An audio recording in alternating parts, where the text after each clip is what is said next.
Bismillahirrahmanirrahim. Assalamualaikum warahmatullahi wabarakatuh. Nama saya Mundiawati, NIM 119101222679, kelas PAI Fikih 5A. Di dalam video ini saya akan menjawab soal dari ujian tengah semester pada mata kuliah Filsafat Pendidikan Islam yang diampu oleh Ibu Herlini Puspikasari, SSMPDI. Berikut jawaban dari saya. Jadi di era media sosial saat ini, orang-orang sangat mudah mendapatkan informasi atau berita dan sangat mudah untuk menyebarkannya. Namun di balik kemudahan tersebut ada dampak negatif yang terjadi. Informasi atau berita yang didapatkan bisa saja hoax dan dapat meresahkan masyarakat, apalagi berita yang menakutkan itu padahal belum terbukti kebenarannya. Banyak berita hoax yang tersebar di berbagai media sosial berupa ujaran kebencian yang dapat menjadikan suatu perselisihan.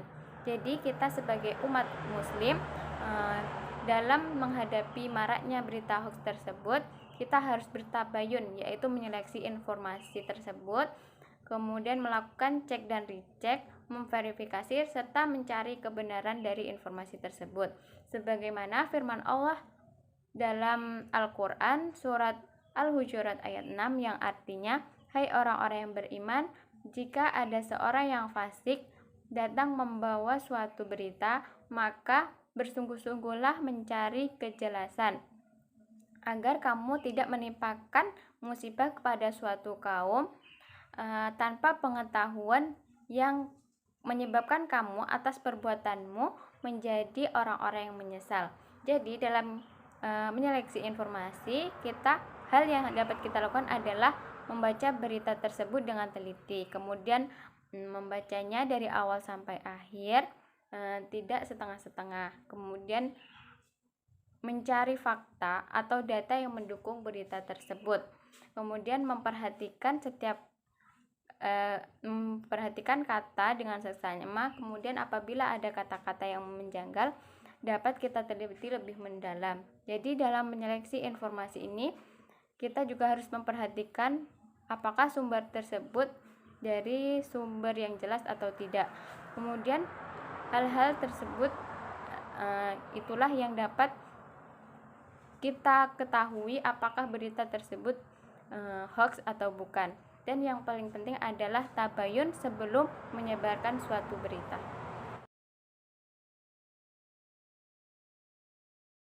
Jadi, aliran rekonstruksionisme ini memang perlu pada masa COVID-19 ini. Seperti yang kita ketahui, aliran ini bertujuan untuk merubah susunan lama menjadi ketatanan hidup yang baru yang bercorak modern. Dimana yang seperti kita ketahui, pada masa COVID-19 ini kita banyak terjadi perubahan seperti dalam bidang pendidikan, pembelajaran yang biasanya dilakukan secara langsung kemudian dilakukan secara online. Nah, hal yang dapat diatasi contohnya dengan menetapkan kurikulum darurat, di mana kurikulum darurat ini menjadi acuan untuk berlangsungnya pembelajaran jarak jauh, agar pembelajaran yang dilakukan secara jarak jauh ini berjalan dengan baik dan sesuai dengan tujuan pendidikan yang telah ditetapkan.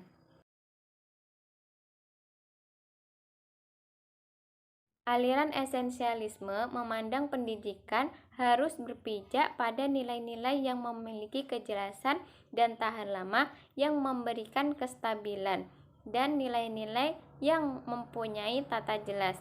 Aliran ini juga memandang pendidikan yang bertumpu dengan pandangan fleksibel dalam segala bentuk, dapat menjadikan pandangan yang berubah-ubah, tidak menentu, mudah goyah, dan tidak stabil. Contohnya yang kita rasakan pada saat ini adalah peranan seorang guru. Seorang guru dipandang sebagai orang yang menguasai ilmu dan menjadi model yang baik untuk dicontoh oleh peserta didiknya.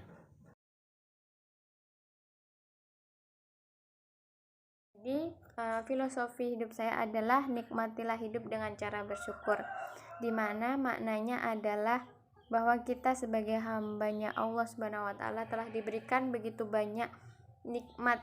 Jadi tidak layak bagi kita untuk terlalu berlarut-larut dalam kesedihan, kegelisahan, kegundahan, karena masih banyak nikmat yang bisa kita syukuri, seperti nikmat kesehatan, nikmat bisa beribadah, nikmat bisa bersedekah, seperti firman Allah Ta'ala, yaitu la in syakartum la azidanakum wa la in kafartum inna azabi lasyadid. Artinya, jika kalian bersyukur maka akan aku tambah, dan jika kalian kufur maka siksaku sangatlah pedih.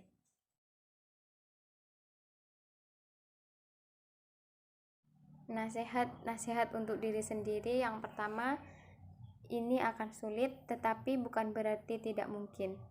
Kemudian jangan menyerah, teruslah berdoa dan berusaha. Kunci kesuksesan adalah fokus kepada tujuan, bukan rintangan. Selalu ingat untuk mendoakan kedua orang tua, karena kesuksesan tidak luput dari doa kedua orang tua. Demikian video atas jawaban-jawaban dari soal ujian tengah semester pada mata kuliah Filsafat Pendidikan Islam. Sekian, wassalamualaikum warahmatullahi wabarakatuh.